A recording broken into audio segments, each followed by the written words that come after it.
isang panibagong Shinju member na gumagamit ng buhanging bakal.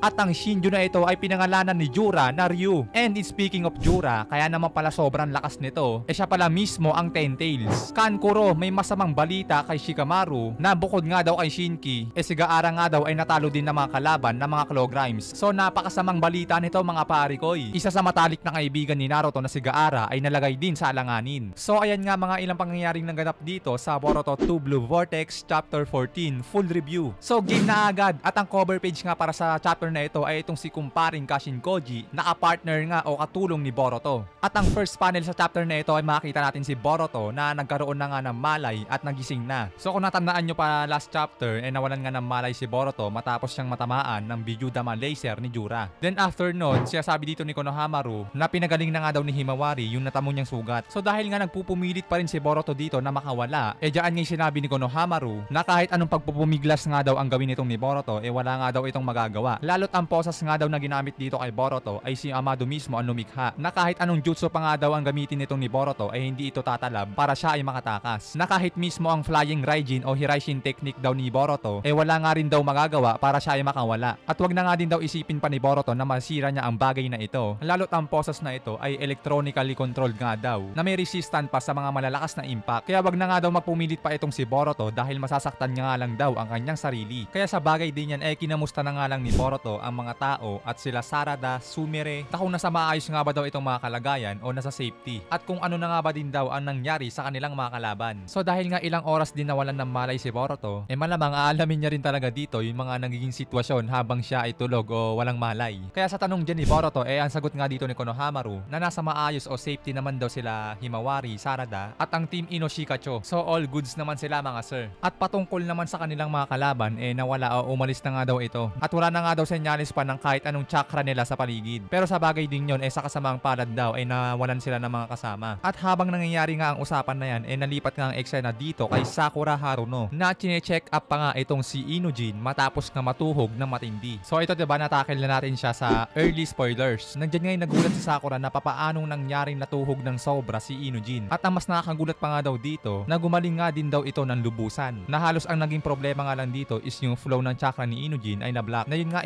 basic nga lang na gawa ng paraan nitong ni Sakura. Na kahit papaano magagawa niya man daw na paluwagin yung daloy ng chakra ni Inujin. At sa gayong paraan maaari na nga daw magkamalay ang batang ito. At syempre nandito ang nanay ni Inujin na si Ino na matik ngayon nag-aalala ito dahil nga hindi niya rin alam na ganun pala ang nangyari sa kanyang anak. At kaling sabay nga ng bagay na yan lumipat nga o bumalik nga ang eksena dito kila Konohamaru na kanyang sinasabi na sa wakas makakausap niya na ng masinsinan itong si Boruto. Lalo't napakarami nga daw niyang gustong itanong dito at gustong malaman. Kaya sa bagay din yan dito na nga pumapasok ang dalawang matanda na si Homura Mitokado at Koharu Otatane na tinatanong nga nila dito si Boruto na sino nga ba daw yung mga nilalang na yon na umatake sa Konoha at bakit nga daw nila target sila Himawari at Sarada. So habang nagaganap nga ang interrogation na yan lumipat nga ang eksena dito kila Kawaki, Daemon at Ada. At diyan nga sinasabi ni Ada na nag-umpisa na nga daw ang pag-iimbestiga kay Boruto na mukhang ito daw ay hindi maganda para kay Kawaki dahil papaano na nga lang daw ang gagawin nito kapag sinabi ni Boruto yung mga bagay-bagay patungkol sa mga nangyayari ngayon. Kaya dagdag pa nga sa trippings dito ni Daemon na hindi nga daw niya maisip na kung may maniniwala nga ba daw dito kila Kawaki at Ada kapag nalaman ng mga tao na sila ang dahilan kung bakit nawala ang Hokage na si Naruto. Ano nga ba daw kaya ang magiging reaksyon ng mga tao at ng mga nakatataas? So dahil nga sa trippings sa kanila ni Daemon, dito nga sinabi ni Ada na tumigil na nga daw siya at wag na magbiro ng mga bagay na ganyan. Pero sabi naman dito ni Kawaki na hindi naman daw magbabago ang mga bagay-bagay kahit pasabihin ni Boruto ang patungkol sa katotohanan. Hindi naman daw na mababago ang katotohanan na wala na nga ang Hokage na si Naruto. At dagdag pa dito ni Kawaki na yung totoong pagkatao nga daw ni Boruto ang pinakamapanganib at ang pagtapos o pagpatay nga daw dito kay Boruto ay ang natatanging niyang paraan. Pero bago nga daw mangyari ang bagay na yon gusto nga daw sana ni Kawaki na ma-reveal muna ni Boruto yung mga nalalaman niya patungkol sa mga kalaban nila ngayon na mga Shinjugans para magkaroon nga din daw si Kawaki ng background kung paano lalabanan o babakbakan ang mga nilalang na to. Then after nga niya sa mga bagay na yan na sinasabi ni Kawaki lumipat nga eksena dito kila Konohamaru at ito nga nagulat sa sinabi sa kanya ni Boruto patungkol sa mga Shinju na may mga sariling pag-iisip o may mga sariling pakiramdam. At ang mga nilalang daw na ito ay nagre-reflect based dun sa kanilang mga chakra signature. Isang halimbawa nga daw itong na nakatapat nilang si Hidari na siya nga si Sasuke. At ito naman daw si Muigi Sensei na siya nga naging si Matsuri. So ito daw mga karakter na ito, mga ninjang ito, siyang nakanan ng Claw crimes at naging puno at nag-turn sa pagiging Shinju. Na mag-iingat pa nga daw itong si Konohamaru dahil nga daw siya ang target ni Matsuri na siyang si Muigi. Pero sa palagay naman dito ni Amado na ang mga humanoid Ten-Tails na ito ay tumatalino at lumalago ang kaalaman at hindi na nga rin daw ito matawag na mga halimaw na may pangkaraniwang pakiramdam lamang, na yun nga ay mukhang nag-iba na sa original purpose ng Ten-Tails. Dahil ang original purpose nga daw kasi ng Ten-Tails ay makakain ng Otsutsuki at maging Divine Tree at makuha at makolekta ang lahat ng mga sanga nito sa buong mundo. So maaari nga daw na ayun ang impormasyon na gusto nilang makuha. Dahil ang kasunod na panel dito mga sir heto na. Dito na pinapakita o pinapaliwanag na sa pamamagitan nga daw ng pagkain ng mga Shinju sa kanilang mga target ay doon nga daw sila makakakuha o makakalikom ng mga impormasyon na hinahanap nila. At ang nilalang daw na nangunguna sa grupong ito ay ang nilalang na nagangalang Jura. Pero ang Jura daw na ito ay naiiba doon sa mga Shinju na binanggit nila. Dahil nga itong Jura na ito ay hindi siya katulad ng iba na kinakailangan ng katawan ng ibang tao para umiral at magkaroon ng sariling being. Dahil nga daw itong si Jura ay ang mismong Ten-Tails. Sheesh, patay. Yari tayo dito sir. At dagdag pa nga dito ni Boruto na ito nga daw si Jura ang sentro ng krisis na pinangyayarihan ngayon. Siya nga daw ang pinakapinagmulan ng mga pangit na nangyayaring nagaganap ngayon. Kaya sa madaling salita nga daw, kung matatalo nila si Jura, lahat daw ng malalang problemang kinakaharap nila ngayon maaari nang maglaho. So dahil nga sa lawak at lalim din ng mga impormasyon na ibinabahagi dito ni Boruto, dyan nga nagtaan na si Konohamaru na papaano nga ba daw nalaman ni Boruto yung mga bagay na yon. Saan nga ba daw nakuha ni Boruto yung mga impormasyon na yan. Dahil nga dyan din daw magbe-base si Konohamaru para malaman nga daw niya na kung dapat nga panimulaan itong si Boruto. Sino nga ba daw ang source nitong ni Boruto patungkol sa mga bagay na yon. Nasagot naman dito ni Boruto na lahat daw yun ay nalaman niya sa isang tao lamang. At sa kasamang palad ay hindi niya nga pwedeng itong saysayin o sabihin kung sino ito. Dahil hindi din naman daw ito magugustuhan. At para na nga din daw ito sa kanyang safety. Na yun nga ay si Kashin Koji. So dahil nga hindi pwedeng i-reveal ni Boruto si Kashin Koji, sinabi dito ni Konohamaru na hindi nga daw worth it na pag-usapan pa yung mga bagay na pinagsasabi ni Boruto. At sa tingin nga ba daw ni Boruto na maniniwala sila sa mga sinasabi nito patungkol sa mga bagay na walang ebidensya? Lalo't ito nga daw si Boruto ay isang ninja na hinahabol o hinahunting ng sarili niyang bayan. Kaya paano nga daw sila basta-basta maniniwala sa mga salaysay ni Boruto? So yun nga no, normal talaga dito na magkaroon ng pag-aaninlangan. Sa kadahilanan na nga rin na hindi naman basta-basta pwedeng i-reveal ni Boruto si Kashin Koji. Kaya magmumukha talagang sinungaling o may nililihim itong si Boruto. Kaya sa bagay din yan ang sagot nga dito ni Boruto na parehas lang naman na siya ay gusto nga ring itumba nila Konohamaru pero hindi nga daw nila magawa yun dahil nga sa impormasyon na hawak ni Boruto. So diyan nga bigla na nga rin sumabat itong matanda no na sinasabi na wag nga daw mayabang sumagot itong si Boruto. Dahil nga regardless sa situation nila, ang plano nila o ang gagawin nila ay hindi pa rin magbabago. Na i-eliminate nga daw o patumbahin yung mga Shinjugans. Baka mapatumba sir. Makulit ka, ayaw nyo makinig kay Boruto ha. Sinabi na nga na napakalalakas na mga nilalang na yun Anong gagawin nyo dun? Kaya dagdag pa na itong matandang to na isa nga daw itong si Boruto sa itutumba nila. Kaya kahit ano pa man daw ang sabihin ni Boruto ay wala pa rin naman daw magbabago. Na wag na nga daw isipin ni Boruto na mabubuhay pa siya o makakalabas sa kulungan niya. Dagdag pa nga dito ng isang babaeng matanda na nakaka-bad trip din na binigyan niya nga dito si Boruto ng isang seryosong katanungan at ang kanyang magiging sagot nga daw dito ay maaaring hindi nga daw siya patayin sa paghihirap. Na ang tanong niya nga dito kay Boruto na kung bakit niya nga daw pinatay ang ikapitong Hokage na si Naruto. Ano nga daw ang dahilan kung bakit nagawa niya ang bagay na yon?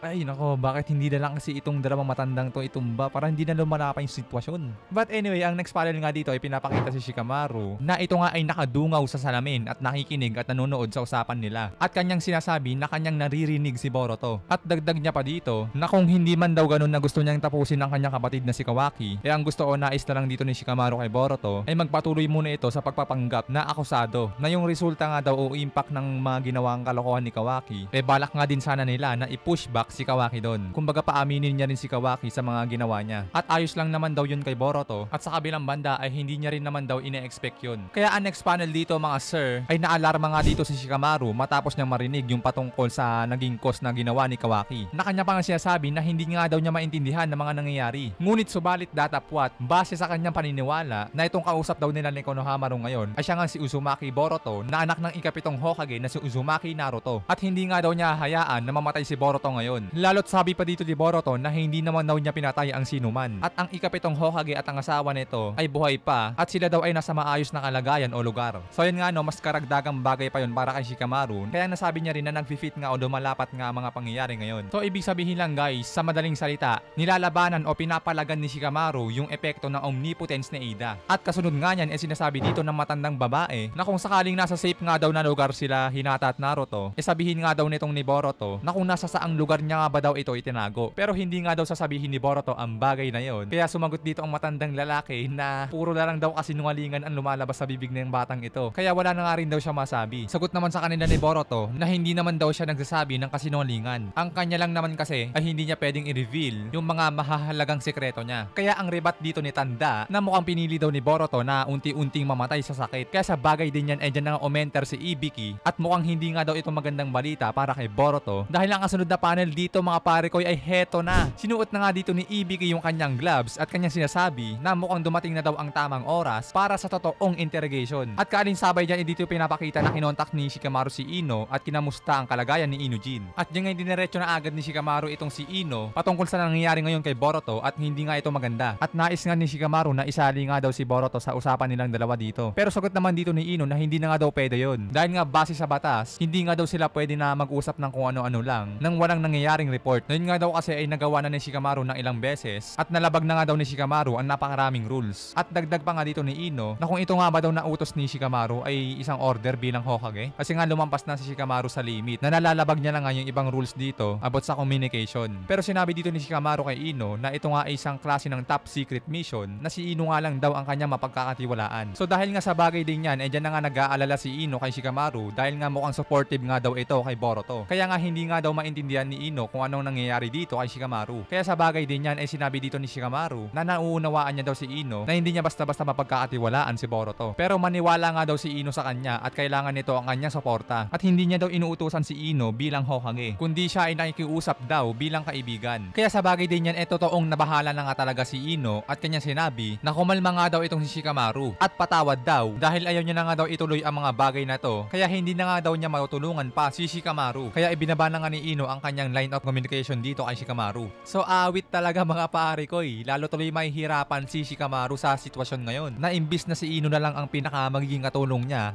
nangyari na wala pa. Awit talaga mga sir. Then yun nga no, ang next panel dito ay bumalik kila Boruto at Ibiki. At diyan niya sinasabi ni Ibiki kay Boruto na sabihin nga daw nito kung nasaan niya tinago ang 7th Hokage na si Naruto. Or else kung hindi niya daw sasabihin ng katotohanan, mamamatay nga daw siya sa kamay ni Ibiki bilang isang traitor ng Konoha na pumatay sa Hokage. So dahil nga ayaw talagang umimik o magsalita nitong ni Boruto, mula nga dyan ayan na nga. Bang! Inumpog nga ni Ibiki yung mukha nitong ni Boruto sa lamesa na kanya pang sinasabi dito kay Boruto sa nakalipas na 3 taon daw gustong-gusto na nga daw talagang sapakin ni Ibiki itong si Boruto matapos nga daw nitong patayin ang ikapitong Hokage na si Naruto. Pero sagot naman sa kanya dito ni Boruto na nakakaingit nga daw itong si Ibiki dahil nga may oras pa daw siya sa mga gitong bagay. Kaya mula nga dyan heto na naman. Pang! Isang solido positibong suntok na naman ang tumama sa mukha ni Boruto. At di pa yan dyan nagtatapos, meron pa. Boom! Sinikmurahan pa nga ni Ibiki itong si Boruto guys at dyan yung sumuka na nga ito ng dugo. At sinasabi pa dito ni Ibiki na mukhang goods na nga daw yung mukha dito ni Boruto. Kaya nga lang daw hanggang kailan kaya tatagal itong si Boruto sa pambubugbog niya dito. So habang patuloy nga na ginugulpi ni Ibiki itong si Boruto, dito nga biglang sumigit si Shikamaru at kanyang sinabi na itigil na nga daw nila ang pagtotorture dito kay Boruto kasi wala rin naman daw mangyayari. Dahil nga daw si Boruto ang tipo ng tao na hindi magsasabi ng mga bagay-bagay kahit na ito ay bugbugin ng bugbugin. Kaya imbis daw na bugbugin ng bugbugin si Boruto, ang gawin na nga lang daw nila ay ipatawag si Mitsuki at yung poison ng ahas ni Mitsuki ang gagamitin. Pero mukhang hindi nga payag si Konohamaru sa gustong mangyari ni Shikamaru. Dahil nga daw si Mitsuki may mas matinding murderous intent at baka matuluyan niya daw si Boruto. So bali ang ibig sabihin ni Konohamaru dito, si Mitsuki kasi ay mas galit na galit kay Boruto kumpara kay Ibiki. Kaya kung si Mitsuki ang ipapalit kay Ibiki, baka hindi lang bugbugin ni Mitsuki si Boruto, baka tuluyan niya nga itong patayin. So ayun yung pagkakaunawa o nasa isip ni Konohamaru. Kaya kung maaari, wag na nga daw si Mitsuki ang papuntahin para pahirapan si Boruto. Pero hindi nga pumayag dyan si Shikamaru at wag na nga daw itong mag-alala dahil ititake niya naman daw ang full responsibility sa mangyayari. Kaya ipatawag na nga daw nila si Mitsuki. Then habang nangyayari nga ang bagay na yan, bumalik nga ang eksena dito kila Kawaki, Daemon at Ada. At dahil nga rin sa pamamagitan ng abilidad ni Ada, nagagawa niya mapanood yung mga pangyayari sa interrogation ni Boruto. At dahil nga din sa bagay na yan, dyan na nga nireport ni Ada ang nangyari na si Boruto nga daw mukhang walang intensyon na sabihin yung mga pinanggagawa ni Kawaki. Kaya nga dagdag pa dyan ni Ada na mukhang pinoprotektahan nga daw ni Boruto yung posisyon ni Kawaki sa Konoha. At yung gulat na gulat din itong si Daemon na papaano nga daw nangyari ang bagay na yon na hindi naman sinabi ni Boruto yung mga bagay-bagay. Dahil nga expected din ni Daemon kanina, di ba, na i-spill ni Boruto yung mga sekreto ni Kawaki. Kaya lang ang nangyari dito ay kakaiba. Hindi nagsabi si Boruto na nahimik lang. At ang sunod na panel dito, mga sir, ay bumalik nga ang eksena dito sa interrogation office. At dito nga ay makikita natin na dumating na itong si Mitsuki. Pero bago nga pumasok si Mitsuki dito, sinabi sa kanya ni Shikamaru na kontrolin nga daw nito ang kanyang emosyon. Dahil nga daw itong gagawin niya ay isang misyon. At nang makapasok na nga si Mitsuki dito, bigla nga sinabi ni Konohamaru na ito nga daw si Boruto ang susi sa mga bagay na hinahanapan nila ng malaking kasagutan. Dahil nga mataas daw ang tsansa na maraming impormasyong tinatago itong si Boruto na importante sa bayan ng Konoha. Kaya talagang kinakailangan daw na mailabas yung mga impormasyon na nalalaman niya. Kaya kung maaari, wag nga daw patayin ni Mitsuki itong si Boruto. So dahil nga nagkita na naman itong dalawa, dyan nga sinabi ni Boruto na ganun na nga ba daw talaga katulongis itong si Mitsuki at patuloy niya pa rin hinahanap ang kanyang araw. Kaya sa bagay din yan, dyan nga makita natin na pumorma nga itong si Mitsuki at nag-enter sa kanyang siege mode. At mula nga dyan ayan na nga!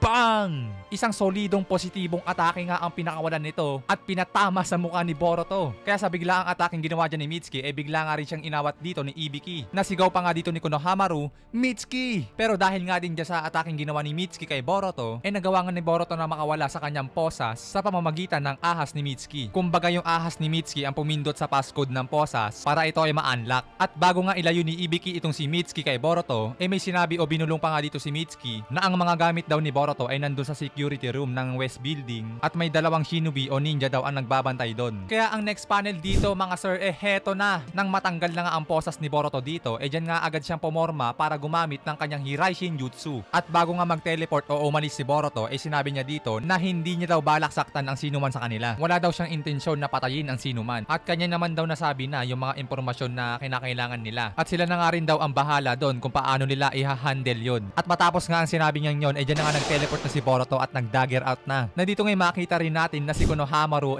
biglang-bigla nga sa nangyari. Na kanya pang sinabi dito, naloko na, anong nangyari sa posas? Kaya sa bagay din yan at sa pangyayaring yan, ang next panel dito guys, nagtataka nga o nag-iisip na itong si Konohamaru na papaanong nabuksan ang posas na yon. Papaano daw nabuksan ni Mitsuki ang posas na yon samantalang meron yung passcode. Na yung passcode na yon hindi naman alam ni Mitsuki. Dahil ang nakakaalam nga lang daw ng passcode ng posas na yon ay siya, si Ibiki at si Shikamaru. So tatlo lang sila nakakaalam ng passcode ng posas na yon. Pero papaano nga daw yun nabuksan ni Mitsuki? At saka bukod daw doon, wala naman daw intensyon si Mitsuki na tulungan si Boruto. Well, kaya naman pala ganun, dito nga pinapakita na may isang sulat o isang papel na binigay itong si Shikamaru kay Mitsuki at mukhang ito nga ay ang passcode sa posas. So ibig sabihin guys, bago pumasok si Mitsuki dun sa room na yon, mukhang sinabi na nga ni Shikamaru kay Mitsuki yung pinakagagawin niya dito o yung pinaka-mission niya. Na yun nga ay si Mitsuki ang magpapakawala kay Boruto sa pamamagitan ng pag-atake dito at i-unlock ang posas sa pamamagitan ng ahas ni Mitsuki gamit ang code na binigay sa kanya ni Shikamaru. So sheesh mga paharikoy, sa wakas dumaplis din yung theory natin nakaraan na maaari nga magtulungan itong sila Shikamaru at Mitsuki. At next panel nga dito mga paharikoy, matapos nga mag-teleport ni Boruto, dito nga siya ay napunta na sa lokasyon na kung saan sinabi ni Mitsuki na may dalawang ninja na nagbabantay at kung nasaan din ang kanyang mga gamit. Na kanya pang sinasabi dito sa dalawang ninja na wag nga daw silang mag-alala dahil hindi naman nila kagagawan to at wala naman daw silang kinalaman dito. So hindi rin naman nagtagal si Boruto sa lugar na yan at bigla rin siya ng dagger out. At next panel mga parekoy ay bumalik ang eksena dito kila Konohamaru at Mitsuki. Nandito ngay humingi ng tawad si Mitsuki kay Konohamaru dahil sa nangyari. Pero ayos lang naman daw yon dahil nga nataranta din siya at wag na nga rin daw alalahanin ni Mitsuki yon. Lalot ang strategy naman daw na ginawa nila ay naaprubahan naman daw ng Hokage na si Shikamaru. Kaya sabi naman ng dalawang matanda dito na isang malaking pagkakamali daw yung nangyari dahil nga nasayang daw nila ang pagkakataon na tapusin si Boruto. Na dito pa nga ay humingi ng tawad si Shikamaru sa dalawang matanda at gagawin daw nila ang lahat para mahanap muli si Boruto. Na sinabi naman dito ng matandang babae na mag-iingat nga daw itong si Shikamaru dahil paniguradong may kahihinatnan nga daw ang nangyari. At next panel dito mga sir,